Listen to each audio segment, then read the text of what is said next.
तो बड़ी तेजी के पीछे वजह है वो एचडीएफसी बैंक की वजह से ही है। आज का बाहुबली आपकी स्क्रीन पर एक बार फिर लेकर आएंगे और यहाँ पर रिटर्न के मामले में एचडीएफसी बैंक वाकई में बाहुबली साबित होता दिखाई दिया है लिस्टिंग के बाद अब तक। ऑफ कोर्स हम एक लॉन्ग हिस्ट्री की बात कर रहे हैं, आज देखते हैं किस तरह का एक्शन रहा।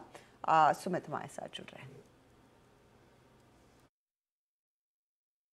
तो एक जबरदस्त रफ्तार के बाद एचडीएफसी बैंक आज बढ़िया तेजी के साथ बना ऑल टाइम हाई और एक अच्छी तेजी से ना केवल इंडेक्स को दी बल्कि निफ्टी बैंक के अंदर भी तेजी आते हुए दिखाई पड़ी। नए रिकॉर्ड स्तरों पर एचडीएफसी बैंक आज शामिल होता हुआ दिखाई पड़ा और एक साल के बाद ये नए लेवल्स पे आया। रिलायंस और टीसीएस के बाद अब ये देश की तीसरी सबसे बड़ी कंपनी के तौर पर शुमार होता हुआ दिखाई पड़ा है।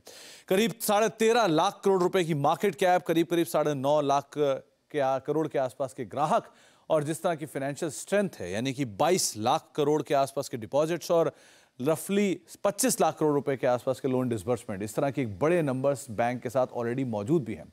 इतना ही नहीं, ये आईपीओ से लेके अब तक हर साल एवरेज 21-21% के आसपास की सीएजीआर से ग्रो करने वाला एक स्टॉक भी है। और ये जो बैंक के रिटर्न्स की ग्रोथ है वो देखिए, अगर आप नियर टर्म में देखेंगे तो शायद इतना रिटर्न ना आए, लेकिन अगर आप लॉन्गर ड्यूरेशन में जाएंगे तो इस तरह की सीएजीआर है। 5 साल में 10% की स्टॉक की सीएजीआर, 10 साल में 16% की सीएजीआर, 15 साल में 18% की सीएजीआर और 20 साल में करीब 21% की ग्रोथ स्टॉक ने दिखाई भी है। इसी तरह की ग्रोथ प्रॉफिटेबिलिटी में भी है। करीब 10 साल में 22% की प्रॉफिटेबल ग्रोथ और 5 साल में 23% की सीएजीआर से ग्रोथ, 3 साल में 26% की सीएजीआर और टीटीएम भी करीब 40% के आसपास की सीएजीआर से एक बढ़िया ग्रोथ स्टॉक ने रिटर्न्स या प्रॉफिटेबिलिटी में हमने देखने को मिली है। 20 सालों से हर साल मुनाफा है। अगर आप पिछले 12 साल के नंबर या 13 साल के नंबर देखेंगे, हर साल इनका मुनाफा बढ़ता हुआ दिखाई पड़ेगा और लगातार 2003 से लेकर आज तक एक प्रॉफिटेबल बैंक के तौर पे आप इसे देख रहे हैं।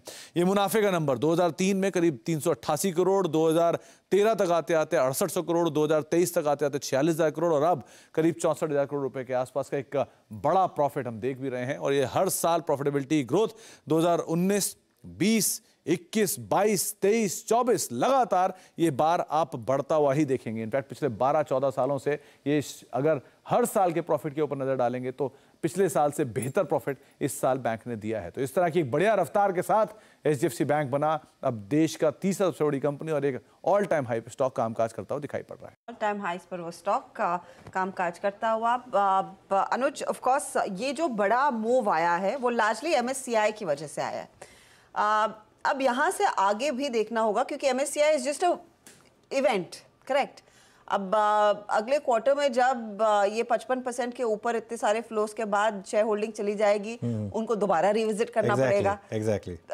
तो इस समय फिर निवेशकों को क्या देखना, ये बड़ा इवेंट, इसके आगे फिर अर्निंग्स से क्या एक्सपेक्टेशन? देखिए हर्षदा, एक और चीज़ है, एक तो बुल मार्केट में आप रीज़न ढूंढ लेते हैं, वरना फ्रैंकली अगर देखा जाए तो फैक्ट ये है कि इवन रैली में भी एफआईएस बेच रहे हैं एचडीएफसी बैंक, और वो लेना भी क्यों पड़ेगा कि एमएससीआई में आ जाएगा तो इसके लिए लेना पड़ेगा। पैसिव फंड बाय डिफॉल्ट आएगा।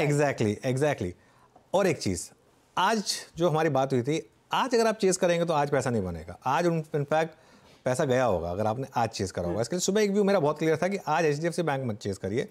52 वीक हाई भी लग गया, ये कोई नई तेज़ी नहीं है। अब इस स्टॉक में मुझे लगता है कि थोड़ा वेट करें आप। अगर आपको वापस 1720, 1730 के करीब मिले अगर, तब वापस री एंट्री अपॉर्चुनिटी बनेगी। और एक चीज़, इसमें ज़्यादा बड़ा ट्रिगर आएगा बिजनेस अपडेट का। आई थिंक बिजनेस अपडेट आज या कल में आ जाना चाहिए। आज या कल में बिजनेस अपडेट आ जाना चाहिए। अगर वो ख़राब हुआ तो ये स्टॉक करेक्ट भी होगा, ये समझ लीजिए। वो बिजनेस अपडेट अच्छा होना चाहिए। अब अगली रैली के लिए बिजनेस अपडेट, ये जो रैली थी ये टेक्निकल थी और काफ़ी हद तक प्रीएम्प्ट हो चुकी थी और एक्चुअल बाइंग जो एमएससीआई से रिलेटेड है वो अगस्त में जाकर आएगी। तो इसके लिए अब नेक्स्ट ट्रिगर जो है फाइनेंशियल अपडेट और क्वार्टरली नंबर्स, अगर वो दोनों अच्छा है तो रैली कंटिन्यू करेगी, वरना एक बार के लिए वापस हो सकता है 1720-30 तक चला जाए, जो मुझे लग रहा है वापस एक री एंट्री अपॉर्चुनिटी। तो वो शायद एक मौका रहेगा एचडीएफसी बैंक के लिए। देखते हैं यहाँ से वो अगला ट्रिगर ऑफ कोर्स जो Q1 का अपडेट आएगा। Q1 के अपडेट की बात कर ही रहे हैं।